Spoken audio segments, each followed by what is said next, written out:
السلام علیکم اسٹوڈنٹس، آج ہم گریڈ 7 کے اردو میں عنوان 4 روشن ضمیر لڑکی پڑھیں گے۔ آپ نے کئی اسلامی واقعات اور کہانیاں پڑھی ہوں گی۔ آج جو اسلامی کہانی آپ پڑھنے جا رہے ہیں وہ نہ صرف سچی کہانی ہے بلکہ اپنی طرز کی منفرد اور نہایت سبق آموز اور ایمان افروز کہانی ہے۔ یعنی کہ یہ ایک ایسی کہانی ہے، اسلامی کہانی ہے کہ جو کہ سچی بھی ہے اور سچی کے ساتھ ساتھ بالکل مختلف بھی ہے باقی اسلامی کہانیوں سے، اور سبق آموز بھی ہے۔ اس میں ایمانداری کا بھی ذکر کیا گیا ہے اور اس سے ہمیں سبق بھی حاصل ہوگا۔ آپ جانتے ہیں نا کہ حضرت عمر فاروق رضی اللہ تعالیٰ عنہ اپنے دور خلافت میں عوام کے مسائل جاننے کے لیے راتوں کو بھیس بدل کر گلیوں میں گشت کرتے تھے۔ یعنی کہ حضرت عمر فاروق رضی اللہ تعالیٰ عنہ روز رات کو بھیس بدل کر الگ الگ بھیس بدل کر جاتے تھے، اپنے عوام کی خبرگیری کرتے تھے، ان کے بارے میں معلومات کا لیتے تھے کہ کہیں وہ کسی مسئلے میں تو نہیں ہے، کہیں ان کے ساتھ بے انصافی تو نہیں ہو رہی، یا کہیں ان کو کوئی مسئلہ تو نہیں ہے۔ تو وہ رات کو گلیوں میں گشت کرتے تھے۔ گلیوں میں گشت کرنے کا مطلب ہے کہ گلیوں میں چکر لگاتے تھے، دورہ کرتے تھے۔ ایک ایسی ہی سیاہ شب میں انہیں ایک ایسی بچی کے بارے میں جاننے کا اتفاق ہوا جس کا دل ایمان کی روشنی سے بھرپور تھا، یعنی پر نور تھا۔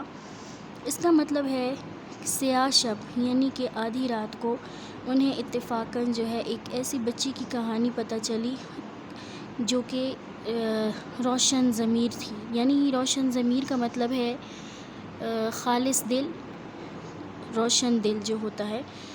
تو اس کے بارے میں ان کو پتہ چلا کہ اس کا جو دل ہے، اس لڑکی کا جو اس بچی کا دل ہے وہ کتنا پر نور ہے۔ سبق کو درست تلفظ اور تاثرات سے باری باری بآواز بلند پڑھیے۔ چلیے ہم اپنے سبق کا آغاز کرتے ہیں۔ حضرت عمر فاروق رضی اللہ تعالیٰ عنہ کا زمانہ تھا۔ ہمارے نبی صلی اللہ علیہ وآلہ وسلم کے مبارک شہر مدینہ میں ایک چھوٹی سی لڑکی رہتی تھی۔ وہ ہر روز اپنی ماں سے دودھ کی گاگر لے کر بازار کا رخ کرتی۔ گاگر کہتے ہیں دودھ کا برتن، یعنی دودھ کا برتن اپنی ماں سے لے کر بازار جاتی تھی اور وہاں دودھ فروخت کرتی تھی۔ یوں دونوں ماں بیٹی اپنی زندگی بسر کرتی تھیں۔ زندگی کا بوجھ اٹھانا خاصاً مشکل کام تھا۔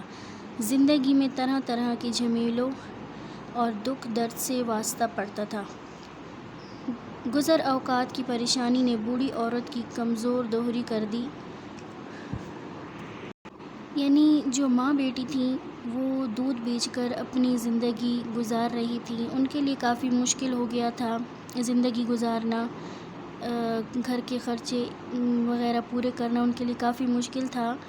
تو اس وجہ سے ان کو بہت ساری مشکلوں کا، دکھوں کا سامنا کرنا پڑتا تھا۔ گزر اوقات کی پریشانی نے بوڑھی عورت کی کمر دوہری کر دی، یعنی کہ انتہائی وہ کمزور ہو گئی، ان کی کمر جو ہے وہ انتہائی کمزور ہو گئی۔ کام کیے بغیر کسی شخص کے لیے آسمان سے رزق نہیں اترتا، یعنی اس کے خیال میں کہ بندہ اگر کام نہ کرے تو کسی کو بھی رزق نہیں ملتا۔ ننھی بچی کی ماں بڑی جان مارتی تھی، یعنی وہ جو بچی تھی، جو سچی بچی تھی، اس کی ماں جو ہے بہت جان مارتی تھی۔ جان مارتی کا مطلب ہے کہ بہت زیادہ محنت کرتی تھی۔ شیطان نے عورت کے زخمی دل میں گناہ کا ارتکاب کرنے کی تلقین کی۔ گناہ کا ارتکاب کا مطلب ہے گناہ کا کام کرنے کی، اس کو جو ہے اس کا مشورہ دیا اور اس کو راغب کیا، اس طرف اس کو متوجہ کیا۔ تم کتنی بے وقوف عورت ہو، مانا کہ دودھ فروخت کرتی ہو مگر اس میں تھوڑا سا پانی کیوں نہیں ملا لیتی؟ یعنی کہ اس کو شیطان نے جو ہے اسے مشورہ دیا کہ دودھ فروخت کرتی ہو، تھوڑا سا پانی اس میں ملا دیا کرو تو تمہارا گزر بسر تھوڑا سا اچھا ہوگا۔ شیطان نے اس مصیبت زدہ عورت کی عقل میں فطور ڈال دیا۔ یعنی عقل میں فطور ڈالنے کا کیا مطلب ہے کہ اس کے جو ہے ذہن میں یہ بات ڈال دی گئی کہ تم تھوڑا سا بے ایمانی کرو تو تمہارا کام زیادہ ہو سکتا ہے۔ اس کے بعد عورت نے اپنے آپ سے کہا یہ کام خوب رہے گا، یعنی عورت بھی شیطان کی باتوں میں آ گئی اور یہ کہنے لگی کہ اگر میں ایسا کروں گی تو اچھا ہوگا۔ ایک دم اس کا چہرہ خوشی سے چمک اٹھا، وہ یوں پھڑپھڑانے لگی جیسے کوئی پرندہ بن کر اڑنے کی کوشش کرتا ہے۔ رات ختم ہوئی تو صبح کی پہلی کرن دروازے پر پڑی، لیکن ابھی رات کا سیاہ پردہ دنیا کے چہرے سے پوری طرح اٹھا نہ تھا، یعنی کہ جو صبح اذانوں کا جو وقت ہوتا ہے یا تہجد کا جو وقت ہوتا ہے، ایسا وقت تھا، یعنی جو سیاہ یعنی جو کالی رات تھی وہ ابھی پوری طرح سے جو ہے دن نہیں تھا، دن نہیں آیا تھا، وہ ابھی بھی جو ہے آسمان پہ جو تھا سیاہ رنگ چھایا ہوا تھا۔ تو اس وقت جب اٹھی تو وہ صبح سویرے اٹھتے تھے، وہ یکایک چھلانگ لگا کر چارپائی سے اتری اور اپنی ننھی بچی کو آواز دی۔ یکایک یعنی ایک دم، اس سے جو ہے وہ چھلانگ، وہ والی چھلانگ نہیں، مطلب یہ ہے کہ ایک دم اچانک سے اٹھی جلدی سے اور اپنی بیٹی کو آواز دی۔ اٹھ گئی ہو میری بیٹی؟ ننھی بچی نے جواب دیا، اٹھ گئی ہوں امی، سن رہی ہوں، آپ کیا کہنا چاہ رہی ہیں؟ بوڑھی عورت نے کہا، دودھ میں تھوڑا سا پانی ملا دینا۔ پانی ملا دو کیا؟ بچی نے تعجب سے پوچھا، یعنی حیرانگی سے پوچھا۔ ماں نے کہا، ہاں۔ یہ خیال کیسا ہے؟ کیسے آیا امی آپ کو؟ کیا آپ جانتی نہیں ہیں کہ حضرت عمر رضی اللہ تعالیٰ عنہ نے دودھ میں پانی ملانے کی ممانعت کی رکھی ہے، یعنی کہ ممانعت کہتے ہیں منع کرنا، یعنی حضرت علی رضی اللہ تعالیٰ عنہ نے ہمیں اس چیز سے منع کیا ہوا ہے۔ بوڑھی عورت جیسے اپنی بچی کے لیے مثال بننا چاہیے تھا، بولی، واہ میری بیٹی، تم بھی تو، بھلا عمر رضی اللہ تعالیٰ عنہ کو کیسے پتہ چلے گا؟ ادھر یہ گفتگو ہو رہی تھی اور ادھر خلیفۃ المسلمین حضرت عمر رضی اللہ تعالیٰ عنہ اس کے دروازے کے آگے سے گزر رہے تھے۔ ان کی اچھی عادتوں میں سے یہ بھی تھی کہ راتوں کو حفاظت کی خاطر گلی گلی گھوما کرتے تھے۔ انہوں نے گھر کے اندر سے آنے والی باتیں سنی تو کان کھڑے کر دیں، یعنی کہ کان لگا دیے، وہ تھوڑا سا بیدار ہو گئے اور وہ یہ باتیں سننے لگے۔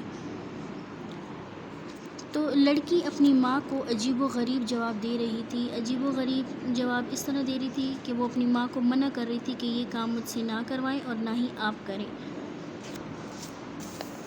امی جان، عمر رضی اللہ تعالیٰ عنہ کا حکم ہے، میں دودھ میں پانی نہیں ملا سکتی۔ عورت نے پھر وہی الفاظ دہرائے، بھلا عمر رضی اللہ تعالیٰ عنہ کو کہاں سے پتہ چلے گا؟ کون جانتا ہے کہ وہ کتنی گہری نیند میں ہوں گے؟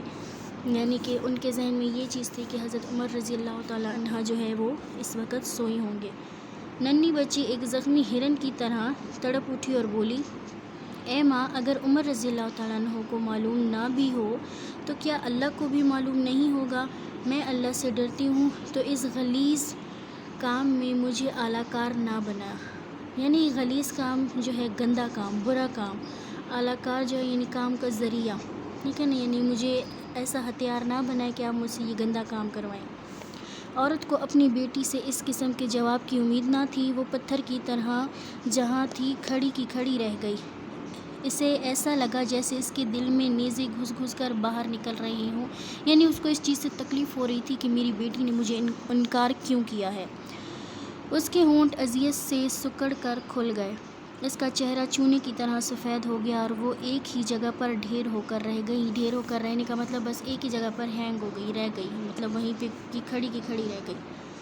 حضرت عمر رضی اللہ تعالیٰ عنہ یہ سن کر خوش خوش اپنے گھر روانہ ہو گئے۔ گھر پہنچتے ہی انہوں نے اپنے بیٹے سے کہا، میرے بیٹے، فلاں جگہ ایک لڑکی رہتی ہے، اگر ممکن ہو تو اسے اپنے نکاح میں لے آؤ، کیونکہ وہ اللہ سے ڈرتی ہے۔ کچھ عرصے بعد وہ لڑکی دلہن بننے کی عمر کو پہنچ گئی اور حضرت عمر رضی اللہ تعالیٰ عنہ کے بیٹے نے اسے اپنی بیوی بنا لیا۔ اس جوان سالہ جوڑے سے ام عاصم رحمۃ اللہ علیہ پیدا ہوئے۔ انہوں نے بڑے ہو کر عبدالعزیز رحمۃ اللہ علیہ سے